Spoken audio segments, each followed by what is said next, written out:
오늘 하나님이 주신 말씀은 베드로전서 2장 1절에서 3절까지 말씀입니다. 제가 봉독하겠습니다. 그러므로 모든 악독과 모든 기만과 외식과 시기와 모든 비방하는 말을 버리고 가난하게들 같이 순전하고 신령한 젖을 사모하라. 이는 그로 말미암아 너희로 구원에 이르도록 자라게 하려 함이라. 너희가 주의 인자하심을 맛보았으면 그리하라. 아멘. 하나님의 말씀인 성경을 진리로 여긴다면 그 말씀에 순종하는 것이 옳습니다. 옳은 반응이지요. 그리고 말씀에 순종할 마음도 없으면 그 말씀이 진리라고 말하는 것은 진리로 인정은 하되 진리의 말씀대로 사는 것은 거부하는 게 되는 거예요. 즉 진리라고 해도 내 마음에 들지 않기 때문에 동조하지 않겠다는 것이지요. 바로 이것이 끝까지 포기하지 않는 인간의 고집입니다. 자, 그렇다면 여러분은 어떠십니까?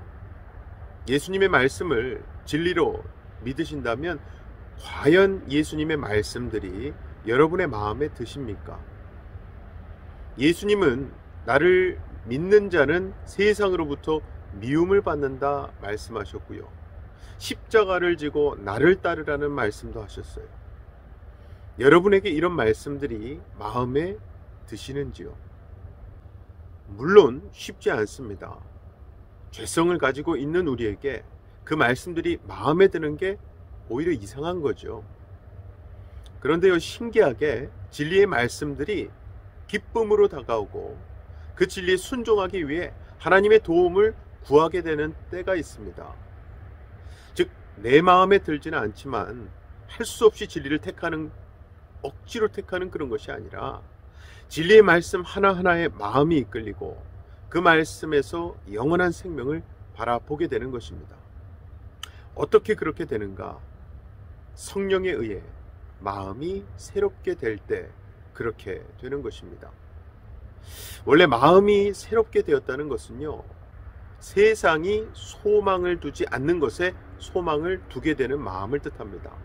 그 소망이 곧 예수 그리스도이시죠. 세상은 예수님께 소망을 두지 않습니다. 왜냐하면 세상을 살아가는데 별 도움이 된다고 생각하지 않기 때문이죠. 하지만 새롭게 된 마음에 예수 그리스도는 유일한 소망으로 자리하게 됩니다. 왜냐하면 예수님이야말로 자신을 죄에서 건져주실 유일한 분이시기 때문입니다.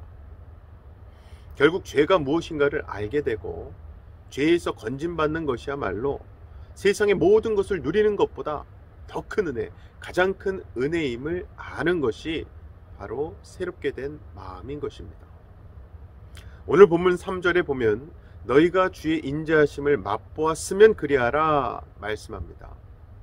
정말 주의 인자하심은요, 아무나 맛볼 수 없습니다. 성령이 오셔서 새롭게 됨으로써 자신의 죄를 알게 된 그 마음이 주의 인자하심을 맛보게 되는 것입니다. 정말 신자가 말씀을 통해 알게 되는 것이 무엇이겠습니까?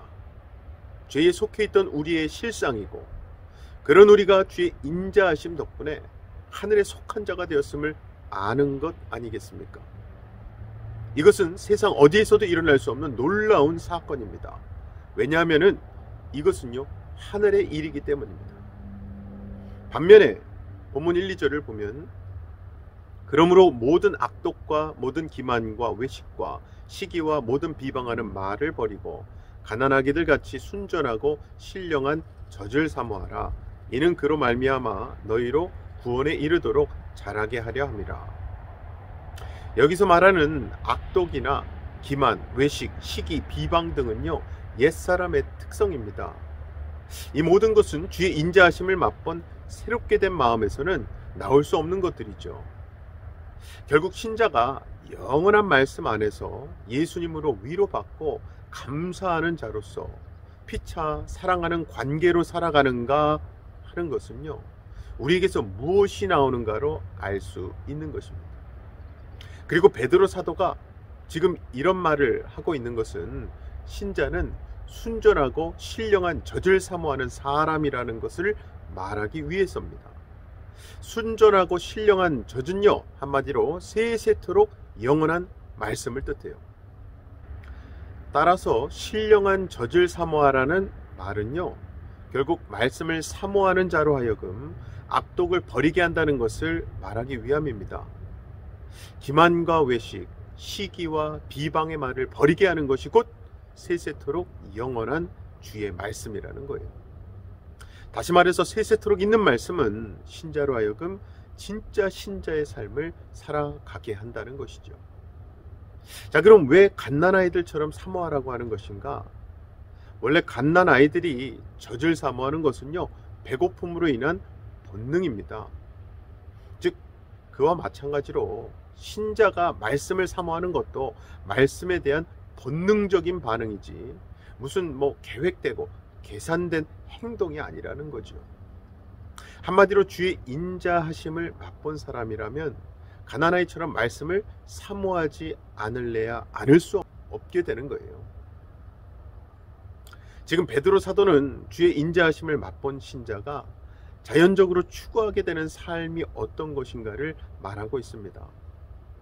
사람은 자기 마음에 맞는 대로 자기 기분 따라 살아가는데 주의 인자를 맛본 신자는 자기 기분이 아니라 말씀에 이끌려 살아가게 된다는 것이죠. 그래서 베드로 사도가 2절 끝에서 구원에 이르도록 자라가라 라고 말하는 것은 아직 구원을 받지 못했으니까 구원받기 위해서 신앙이 날마다 자라가야 한다, 그런 의미로 말한 것이 아닙니다. 어떤 경우에도 하나님의 택하심과 말씀 안에서 살아가는 삶이 되어야 함을 권면하는 말씀이죠. 신자는 이미 구원 안에 있습니다. 그래서 본문장 10절에 보면 너희가 전에는 백성이 아니더니 이제는 하나님의 백성이요 전에는 긍휼을 얻지 못하더니 이제는 긍휼을 얻은 자니라 말씀하거든요. 그러므로 장차 구원을 얻기 위해 구원에 이르도록 자라가라는 것이 아니라 긍휼을 얻었고 구원 안에 있는 것이 신자라면은 신자의 삶은 어떤 형편과 처지에서도 오직 주의 인자하심을 바라고 영생을 향한 삶이 되어야 한다는 거예요. 이미 구원을 얻은 신자가 그래서 이 땅을 살아가는 목적은요, 본문장 9절에서 너희는 택하신 족속이요 왕같은 제사장들이요 거룩한 나라요 그의 소유가 된 백성이니 이는 너희를 어두운 데서 불러내어 그의 기이한 빛에 들어가게 하신 이의 아름다운 덕을 선포하게 하려 하심이라. 이것이 바로 우리를 부르신 하나님의 뜻입니다. 아무쪼록 주님이 우리를 부르신 것은 우리가 이미 구원받은 신자로서 그리스도의 아름다운 덕을 선전하기 위함이라는 것을 기억하시고 어떠한 형편에서든 주님만 바라보시고 주님만 드러내시는 저와 여러분의 삶 되시기를 주님의 이름으로 간절히 축원합니다. 이 시간 우리 다 같이 두 가지 기도 제목 놓고 기도하실 때에 우리 삶에서 버려야 할 것들을 철저하게 버리고 우리 영혼에 순전하고 신령한 저지되는 세세토록 영원한 말씀, 그 말씀 붙들고 항상 자라가는 삶이 되게 해달라고 기도합시다. 또 하나는요, 우리에게 다시 알려주신 우리의 소명이죠. 그리스도의 아름다운 덕을 나타내는 삶이 되게 해달라고 기도합시다. 제가 기도하겠습니다. 사랑의 아버지 하나님, 감사합니다. 오늘도 말씀 앞에 우리가 버려야 할 것들을 깨닫게 하시니 감사합니다. 하나님이 싫어하시는 것들, 선하신 하나님이 가장 우리가 버리기를 원하시는 것들 성령 하나님의 도우심으로 버리게 하시고 우리가 붙들어야 할 영원토록 세세토록 우리와 함께 하실 그 생명 말씀 붙드는 삶이 되게 하여 주시옵소서.